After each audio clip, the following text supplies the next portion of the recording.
Greetings from Gettysburg, take 3. The last one, I actually went through a bunch of stuff and it took 20 minutes to do this dadgum video. And I know that John, aka Buckeye Piper, did not want to sit for 20 minutes through a VR. So let's start off by saying roll tide. You probably will hear that many more times, John, and that's just because, you know, I am who I am.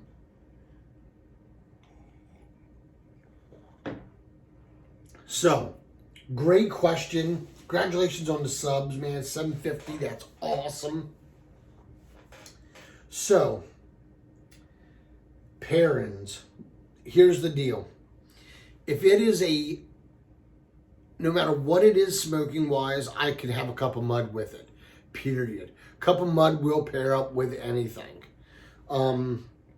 If I'm going for a non-alcoholic pairing, it will be lemonade, it will be ginger ale, it can be Dr. Pepper, it can be cream soda. Cream soda I prefer more with either an English blend, which really, or a heartier cigar, an earthier Nicaraguan cigar. Try a cream soda, but you got to do it a certain way. To be honest with you, to really understand what I mean by it, is take a couple sips of your pop, then cut and light your cigar, get about an inch into your cigar, and then come back to the cream soda. It seems to me, in my palate, to make the vanilla notes pop out more. And I think that it would do the same for you, and you may enjoy that. Along with a good Nicaraguan cigar, or even just a good hearty cigar, like a Diesel. This here is a Diesel grind. A Yami Garcia from My Fada. Let's see here. A Alec Bradley Sungrown, AJ Fernandez Enclave, anything like that. Another good one is Ginger Ale Bold. Now, this is very gingery. I mean, it is like, if you drink it just like this, to me, it makes my palate tingle. And I've had other friends that I've said, here, try this. They said the exact same thing. It makes their palate tingle. Now, a friend of mine is a die-hard Padron smoker. He literally will only smoke Padrones. That's it. Well, he does smoke other, I shouldn't say that. He smokes other cigars. But that ginger ale bold really goes well with it. So those are my non-alcoholic pairings. So alcoholic pairings, bourbon wise, just started the journey last August. I am a huge Wild Turkey fan, so we'll get into that in a minute. First 2 Jim Beams that I really like. The Double Oak. I love the Jim Beam Double Oak. I also love the Jim Beam Devil's Cut. That is a really good bourbon. If you are a rye guy, like I am, Old Forester 100 Proof Rye is really good. I really enjoy that one as well. Now, the other bourbon that I've had that I really enjoy is, and I compare those with just about any cigar. You can actually pair them with any pipe tobacco too, I believe.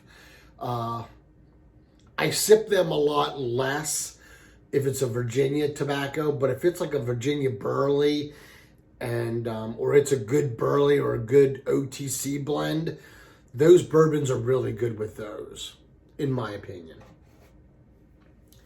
This here one is an interesting bourbon to me. Jefferson Small Batch. Now it's got the president on the back of the bottle. It's got the really cool cork lid onto it. So Mrs. Cobb bought that for me when we were in Cherry Springs on vacation. I did not care for it at all while I was on vacation. It was horrible. But, it was a but. Now, I came home and put it on the shelf. About a week later, I decided to go out and have myself a Alec Bradley Tempest. Now, if you ever want to get into good graces of me or get me on your side or win my vote at an election, Alec Bradley Tempest is the way to go. That is probably one of my absolute favorite cigars, along with the Blanco 9. AJ Fernandez Enclave is another one of my favorites. So I got a Tempest out, and I took the Jeffersons out. Now I, cut and light the Tempest, got her rolling, poured a belt of the Jeffersons, took it, put it in my mouth, leaned back, brought it up, let it roll over my palate, like I've seen the Russells do on a couple of the interesting educational videos that Wild Turkey has done. And it was pleasantly enjoyable. And I was like, no, that can't be. So I kept smoking the cigar, and I'd come back and take a little sip of it, and it was just like, all right, I found it. So it is good with a cigar. $40 a bottle. That was kind of a pretty big jump in on something I knew nothing about. Because at that point, I didn't know anything about Jefferson's bourbon. So that was kind of a big jump in that I didn't take, Mrs. Cobb took. But I'm glad she did, because it is a really good bourbon. Would I buy another bottle? Yes, I would. Is it worth $40 a bottle? That's open to suggestion. I don't think it's quite worth $40 a bottle. $30, yeah. But, it's just the way it works. But it's really good with a cigar, so I don't mind it. Now, like an example, the Old Forester Rye, I just got this one for Christmas again. And this is $25 a bottle here in Pennsylvania. I would pay more for this than I would pay for Jefferson's in a heartbeat. But that's just me. So then we go to the Wild Turkey. Wild Turkey, no doubt their rye is phenomenal. I have a bottle, however, it's at the shop in my locker. Russell's 10-year. I love Russell's 10-year. Really good bourbon. Got this for Christmas as well, and as you can see, I've already gotten into it pretty good. 101. You can obviously see that I'm very fond of the 101. That has always been a true staple of mine. And last but certainly not least, probably my favorite Wild Turkey product is Long Branch. 86 proof.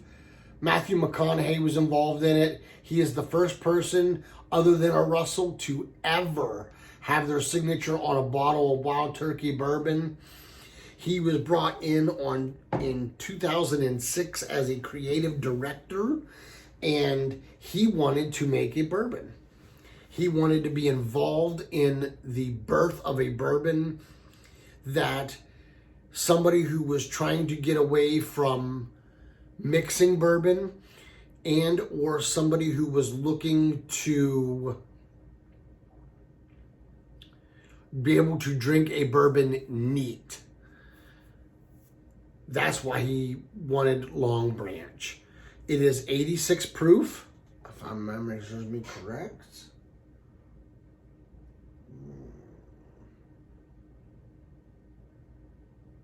Yeah, I think it's like 86.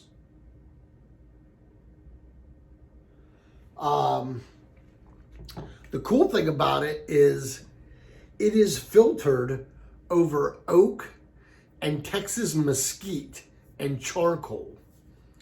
Now, the cool thing is, I don't think any bourbon has ever been filtered over Texas mesquite prior to Long Branch. And that was just Matthew McConaughey's way of bringing a little bit of Texas into the game. And also as part of being, creative director, he's being creative. So, nevertheless, it is a fantastic bourbon. It's a little expensive. It's $40 a bottle. The true bourbon drinkers will say that is not worth $40 because of the fact that it's only 86 proof. And an 86 proof, you can get, let me see what this is. That's dark and I'm colorblind. But I know that,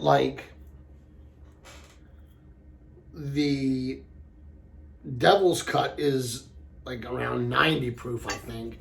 And it's only $22 a bottle. So, and there's 100 proof rye for $25 a bottle. You can get 101 in a bigger bottle for, $22, $23 a bottle. But it's the nostalgia, too, of McConaughey. So, but it is a great bourbon. I really enjoy it. It is definitely a good sipper. So, it all depends on what you're looking for, I guess. But those are my bourbons of choice with pairings. I pair Long Branch with a great Connecticut cigar, a great Habano wrappered cigar, even a sun-grown, because of the different taste that the mesquite brings to the bourbon. It adds to that spicy sun-grown wrapper. Really good with a Dominican cigar. I have found the La Auroras, the Artur Fuentes, E.P. Carrillo, those really good Dominican cigars go well with the Long Branch as well. But it's all up to you. Those are my choices. Hope you've enjoyed this, John. Thank you so much for the opportunity. Please hit the subscribe button, slide over, hit the arrow, drop down. John, Buckeye Piper, his link will be down there along with the other links that are down there. BRTV, Briar Report, HumiSmart with the discount code. Renssy Rios' Bandcamp to help him purchase his music. So, guys, thank you so very much. Roll Tide until we can get together and pack a pipe or smoke a great cigar and enjoy that good bourbon. Y'all take care and God bless.